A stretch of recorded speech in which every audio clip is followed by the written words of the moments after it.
السلام علیکم۔ آج ہم آپ کو دل دلانے والی کہانی سنائیں گے، جامن کا درخت۔ انسان کی زندگی میں کچھ واقعات ایسے ہوتے ہیں جو انسان کی زندگی پر گہرے اثرات اور گہرے نقوش چھوڑ جاتے ہیں۔ کچھ واقعات تو ایسے ہوتے ہیں جن کو سن کر لوگ مشکل سے ہی یقین کرتے ہیں، مگر ایسے واقعات سچ ہوتے ہیں۔ ایک ایسا ہی واقعہ سنیے جو کہ ہمارے دوستوں کے ساتھ پیش آیا۔ یہ بات کافی پرانی ہے۔ جب ہم سب دوست شام کو گراؤنڈ سے واپس آ کر اپنے محلے میں جمع ہو جاتے تو خوب محفل لگاتے۔ ایک دن ہم رات کا کھانا کھا کر گھر سے باہر نکلے تو دوستوں نے بولا آج جمعرات ہے اور آج جن بھوت اور چڑیلوں کا دن ہے۔ میں جن بھوتوں پہ یقین تو رکھتا تھا پر کبھی ان سے آمنا سامنا نہیں ہوا تھا، تو میں اس کی بات سن کر ہنس دیا۔ اس نے میری طرف غصے سے دیکھا اور بولا یہ جو گاؤں سے باہر کھیتوں میں جامن کا درخت ہے اس پہ آج جن بھوت آئیں گے، اگر نہیں یقین تو تم سب میرے ساتھ جا کر دیکھ لو۔ ہم سب نے حامی بھر لی اور اس کے ساتھ چلنے کو تیار ہو گئے۔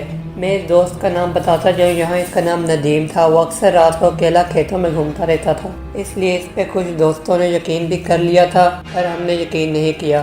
ہم 5 دوست تھے جس کے نام تھے عابد، ناصر، ساجد اور مدثر اور ندیم۔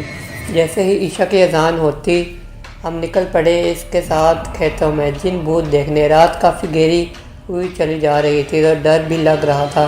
ابھی ہمیں چلتے ہوئے 10-15 منٹ ہی گزرے تھے کہ ایک کھیت سے بکری کے چھوٹے بچے کی بولنے کی آواز۔ عابد نے بولا رکو، یہاں پاس سے کسی جانور کی آواز آ رہی ہے۔ سب رک گئے اور خاموشی سے آواز سننے کا انتظار کرنے لگے کہ کسی طرف سے یہ آواز آ رہی ہے۔ ابھی تھوڑی دیر ہی گزری تھی کہ بکری کی بچے کی آواز دوبارہ سنائی دی۔ ندیم نے فوراً بولا آواز اس طرف سے آ رہی ہے جو 2-4 کھیت چھوڑ کر ہے۔ برسن کا کھیت تھا، آواز وہاں سے آ رہی تھی۔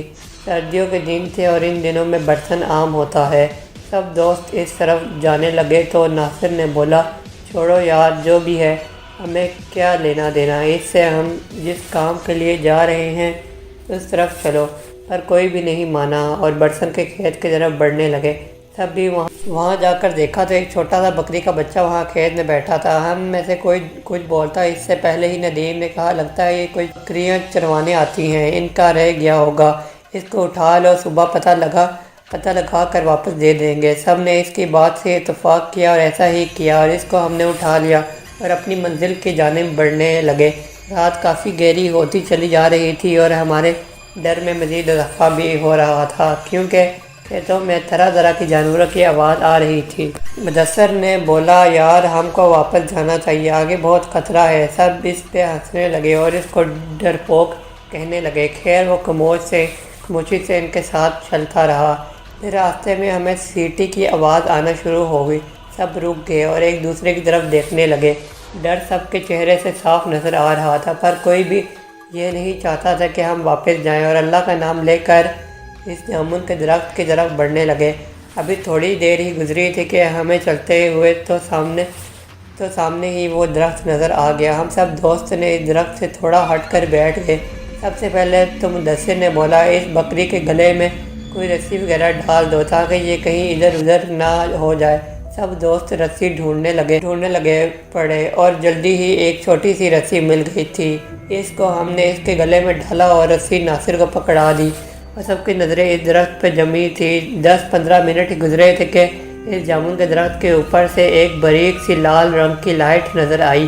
وہ لائٹ اتنی باریک تھی اور اتنی تیز تھی یہاں بتانا مشکل ہے۔ وہ لائٹ کبھی درخت پہ جاتی، کبھی درخت سے نیچے آتی۔ ہمارا خوف کے مارے برا حال ہو رہا تھا اور ساتھ ہی پراسرار آوازیں آنا شروع ہو گئی۔ ہم سب نے اونچی آواز میں ورد پڑھنا شروع کر دیے۔ کچھ دوست تو وہاں سے بھاگنے کے لیے تیار تھے، ہم نے روک رکھا تھا اور ان کو پھر سب نے ہی محسوس کیا کہ لائٹ اب ہماری طرف بڑھ رہی تھی۔ جب سب نے یہ منظر دیکھا تو وہاں سے بھاگنے میں ہی بہتری سمجھی اور اتنی سپیڈ سے سب وہاں سے الٹے پاؤں دوڑے اور ہمارے پیچھے اتنی خوفناک آوازیں بلند ہو رہی تھی کہ بس یہی محسوس ہو رہا تھا جیسے وہ بالکل ہمارے پاس ہی ہو اور کسی بھی لمحے وہ ہم سب کو نقصان پہنچا سکتی ہے۔ ہم نے ہمت نہ ہاری اور بھاگتے رہے، ورد کرتے رہے اور واپس گاؤں آ کر سانس لی۔ ہم سب گاؤں کے حدود میں پہنچ گئے تو مدثر نے ناصر کی طرف دیکھا اور پوچھا آپ کے پاس بکری کا بچہ تھا وہ کہاں چھوڑ آئے؟ اس نے ہاتھ کی طرف دیکھا تو اس کے ہاتھ میں صرف رسی تھی۔ اس نے بولا کہ جب ہم وہاں سے بھاگ رہے تھے تو یہ صرف رسی ہی تھی، بکری کا بچہ کدھر گیا اس کو کچھ معلوم نہیں۔ جب وہاں سے واپس دوڑے تو وہ بکری کا بچہ وہاں ہمارے ساتھ نہیں تھا، صرف یہ رسی ہی تھی۔ کیا وہ سچ میں بکری کا بچہ تھا یا کوئی اور مخلوق تھی؟ سب دوستوں نے کہا جو بھی تھا ہم صبح صبح وہاں جا کر ضرور دیکھیں گے۔ جب صبح ہوئی تو کوئی بھی وہاں جانے کو تیار نہیں تھا سوائے ندیم اور مدثر کے۔ وہ دونوں کھیتوں میں گئے اور اسی جگہ گئے تو انہوں نے وہاں بکری کے بچے کو مرا ہوا پایا جو جامن کے درخت کے بالکل قریب ہی پڑا تھا۔ اس کے صرف ہڈیاں ہی ہڈیاں نظر آ رہی تھی۔